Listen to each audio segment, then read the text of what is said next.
Sonic the Hedgehog 2. All those letters and words mixed together make a fantastic game by Sega. But did you know that there were extra releases not just on that console that has a different name in America for some reason? Yes. I think you didn't know that. Well, there were two 8-bit versions of Sonic the Hedgehog 2.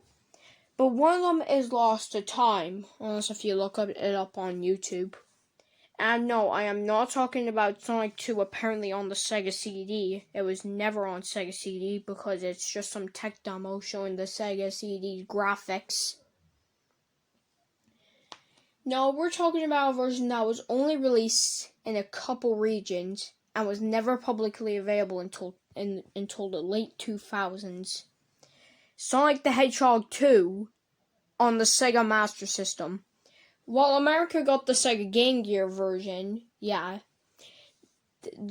was a terrible version of the original game. Many people criticize Sonic 2 8-bit, the 8-bit Sonic 2 for not having checkpoints. I mean, I can understand that. The 16-bit version is way better in my opinion because it has actual checkpoints. But the soundtrack is kind of better. Seriously, Green Hill Zone is probably the best song in any 8-bit Sonic game. One thing I find hilarious is that this was released before Sonic CD was released. And if you actually compare the main theme of the Japanese/European theme of Sonic CD with Green Hill Zone, not to be confused with Green Hill Zone from Sonic 1. No, I'm not going to talk about the music today. What I will focus on is the Master System version because only a couple regions were able to play it until the late 2000s, like I said. What you're currently seeing is the Master System version of Sonic the Hedgehog 2. Now you may be wondering, why does it look so off? Obviously, the game is not in 16-bit graphics because the Sega Master System is weaker than the Sega Mega Drive in many ways. First of all, this can only display 8-bit graphics, but yet despite that, Europeans and Brazilians said, okay, and continued buying the game, even like 20 years after it released. Maybe even 30 in 2022. But what I'm trying to say is that if you want Sonic 2 8-bit, then the Master System version is your way to go. However, if you wanted to play it officially before the late 2000s, if you wanted to play it on a Sega system, not using like any other re-releases of Sonic 2 on Master System, then you'll need to buy yourself a European or Brazilian Master System, I think. And you'll need a copy of the game from either Brazil or Europe. Because I don't think the Master System isn't region locked, so I think there's a region lock chip on the Master System which doesn't allow you to play Japanese cartridges.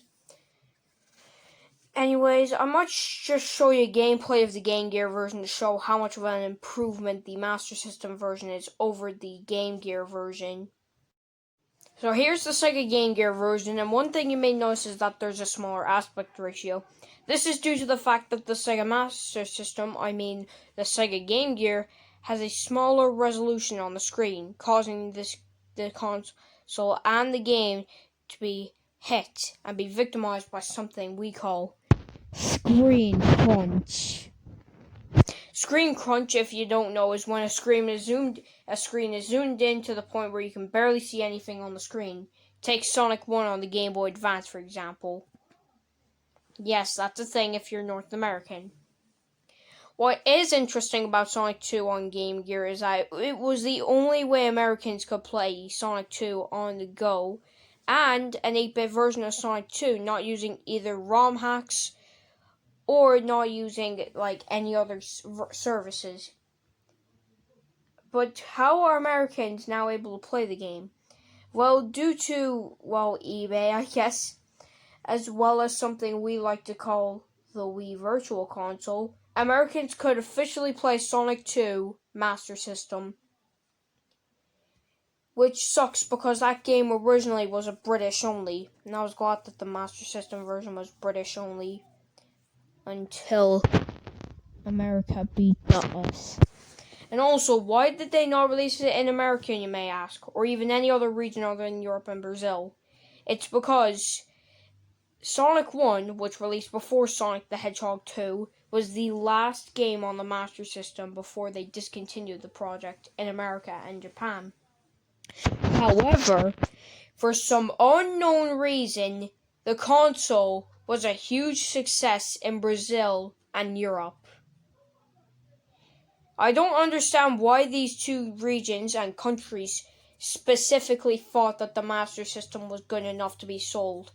Brazil especially was popular with it.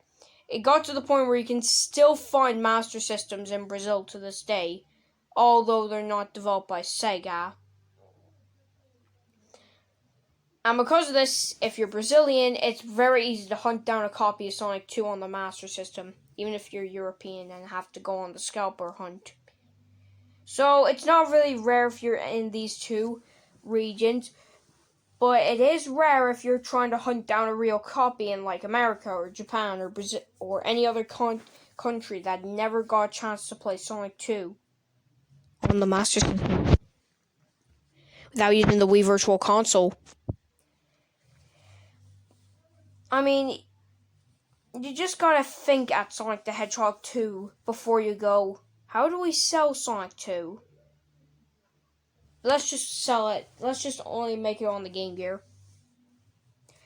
Another thing to know about the Sega Master System version is that some sprites were altered when the game was released on Sega Game Gear, similar to Sonic the Hedgehog 1 on the Sega Mega Drive, as well as the other two as well as the 8-bit systems. What makes Sonic 2 on the Master System more rare is that very few copies of these were made in Europe, unless if you're, again, Brazilian. That it's not that hard to hunt down copies of the game. But that was pretty much a discussion on Sonic 2, the beta. I guess you could call it, but I'm still going to continue anyway, because why not? One thing to know is that if you were to speedrun or just do a long play of the two games, you'll notice how the Master System version is notably longer than the other one. This is either because the long player was faster than the Game Gear long player was faster than the Master System player, or any other thing. I don't know. But I do know that the two games have the exact same stages. Like, seriously, they're not even from the Sega Mega Drive version, which makes sense because this console, again, was made on a console that wasn't as powerful as the Sega Mega Drive. Another change with Sonic 2 is that there are specific things that you cannot do in certain versions of the game.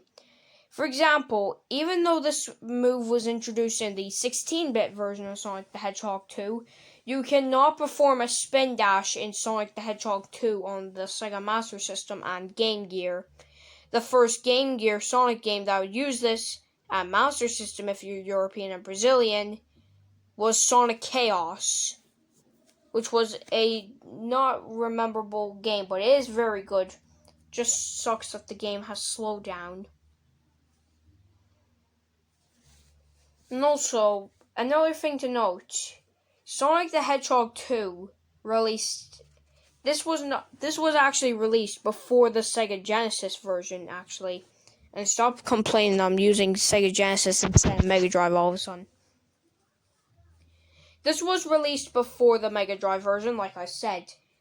And it's unknown why they decided to release this, because they released Sonic 1 first on June 23rd, 1991 on the 16-bit version, but then they just started selling it, and then they sold the Master System and Game Gear versions later in 1991. Sonic 2 on the Master System and Game Gear is just okay. The plot's actually different though. Why did I not mention it?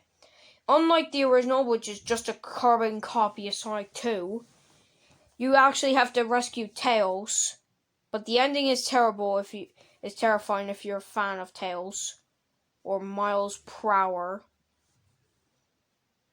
Spoilers for those who have never played Sonic 2 on on the Master System. I won't give you spoilers. You'll just have to play the game, emulate it, be good at it, or look it up.